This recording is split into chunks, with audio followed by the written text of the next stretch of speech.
Guys, ಈ video ಏನಂದರೆ ನಾನು ಬೆಂಗಳೂರು ಟು ನಾಲ್ವರ್ ಹೋಗ್ತಾ ಇದ್ದೀನಿ.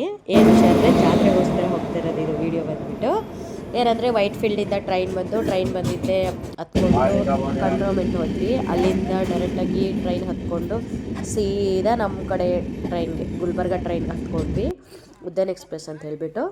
ಅಲ್ಲಿಂದ ಹತ್ಕೊಂಡು ಹೋಗಿದ್ದೆ. ಆಲ್ಮೋಸ್ಟ್ ಬಂದು ರೀಚ್ ಆದ್ವಿ. 6:15ಗೆಲ್ಲ ಬಂದಿದ್ದೆ. 6:25ಗೆಲ್ಲ ರೀಚ್ ಆದ್ವಿ. ಆಮೇಲೆ ರೀಚ್ ಆಗಿದ್ದೆ. ನಮ್ಮ ಅಕ್ಕ ಮಗನಿಗೆ ಕಾಲ್ ಮಾಡಿದ್ವಿ. ಅವ್ನು ಬಂದ್ಬಿಟ್ಟು ಕರ್ಕೊಂಡು ಹೋಗೋಕೆ ಬಂದಿದ್ದ. ನಾವು ಆಲ್ಮೋಸ್ಟ್ ಎಲ್ಲ ಇಳಿದ್ವಿ. ನಮ್ಮನ್ನು ಕರ್ಕೊಂಡು ಹೋಗೋಕ್ಕೆ ದೊಡ್ಡ ಗಾಡಿನೇ ತೊಗೊಬೋದವ್ರೆ, ಚಿಕ್ಕದಂದ್ರೆ ತಂದಿರಲಿಲ್ಲ. ನಾವು ಆಲ್ಮೋಸ್ಟ್ ನಾನು ಅಮ್ಮ ಮುಂದೆ ಕೂತ್ಕೊಂಡಿದ್ವಿ, ನಮ್ಮ ಅಕ್ಕ ಮಗ ಗಾಡಿ ಓಡಿಸ್ತಿದ್ದ. ಇನ್ನು ಹಾಗೆ ನಮ್ಮ ಅಕ್ಕ ಅವರೆಲ್ಲ ಹಿಂದೆಗಡೆ ಕೂತ್ಕೊಂಡಿದ್ರು. ಹಾಗೆ ಮಾತಾಡಿಕೊಂಡು ವೀಡಿಯೋ ಫೋಟೋಸ್ ಎಲ್ಲ ತಗೊಂಡಿದ್ದೆ. ಅವ್ನ ಜೊತೆ ಸ್ವಲ್ಪ ಹಾಗೆ ಕಾಮಿಡಿ ಮಾತಾಡ್ಕೊಂಡಿದ್ವಿ. ಅವನು ಹಾಗೆ ಮಾತಾಡ್ತಿದ್ದ, ಏನು ಕಾಕಿ ಫೋಟೋ ತೆಗಿತಿದ್ಯಾ ಏನು ಅಂತೆಲ್ಲ ಕೇಳ್ದ. ನಾನು ಹಾಗೆ ಇಲ್ಲ ಜಸ್ಟ್ ವೀಡಿಯೋ ಮಾಡ್ತಾಯಿದ್ದೀನಿ ಅಂತ ಹೇಳಿ ಹಾಗೆಲ್ಲ ವೀಡಿಯೋ ಮಾಡ್ಕೊಂಡಿದ್ವಿ. ಫೈನಲಾಗಿ ಊರಿಗೆ ರೀಚ್ ಆಗ್ತಾಯಿದ್ದೀವಿ. ಇನ್ನೇನು ಹೋಗ್ತಾಯಿದ್ವಿ ಗೈಸ್. ನೆಕ್ಸ್ಟ್ ವೀಡಿಯೋಲಿ ಸಿಗೋಣ. ಇದೇ ಥರ ವೀಡಿಯೋಸ್ಗಾಗಿ ಫಾಲೋ ಮಾಡಿ ಗೈಸ್. ಇದೇ ಥರ ಶೇರ್ ಮಾಡಿ.